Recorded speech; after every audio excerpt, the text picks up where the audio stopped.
So Aaron, in your experience, what are some common mistakes made by recruiters in the initial phase, and how can they avoid making such mistakes? So I think back to when I first started, and I remember almost being subservient in the way that I worked.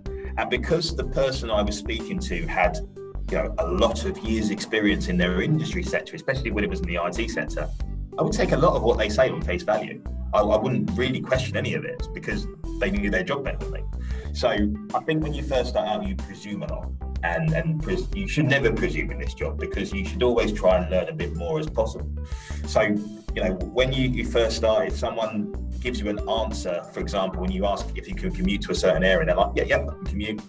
Never presume that that's just the right answer. If someone lives in an area where they have to drive to the station and then get the train from there and then get a bus from where they get off on the other end, then that actually is quite a long commute. And if you don't delve into that in deeper and try to understand those points, then that could hinder your ability to place that person at the final hurdle. So, it's about when you speak to people, probe where you get the opportunity to probe. Almost be like, I call it a detective or an investigator. Put that different hat on, because every answer you get, if you feel that there's more clarity that's needed, ask that question. Otherwise, you'll never know. Right. So, start with a blank slate. No assumptions. Yeah. Right.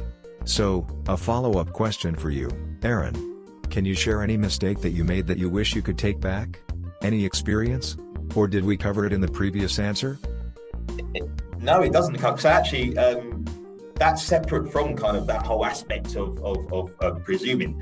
The biggest mistake I've ever made is actually I took a role once that was purely for money and title. And I think everyone in their career at some point gets to the point where they're like, I feel like I'm better than I am maybe. And I took a role purely for the money and the title, not necessarily for the opportunity as such. And it was a mistake to jump at that role at that point, but I don't regret it. It was a learning curve for me, and I gained some great experience from being in that position.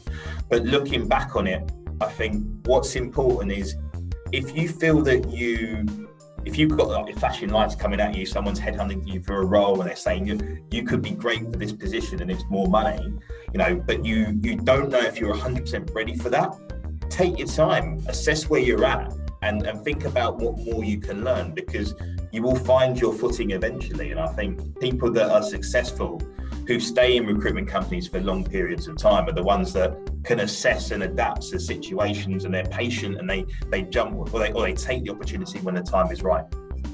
All great points, Aaron. I'm sure young recruiters would love to learn from this.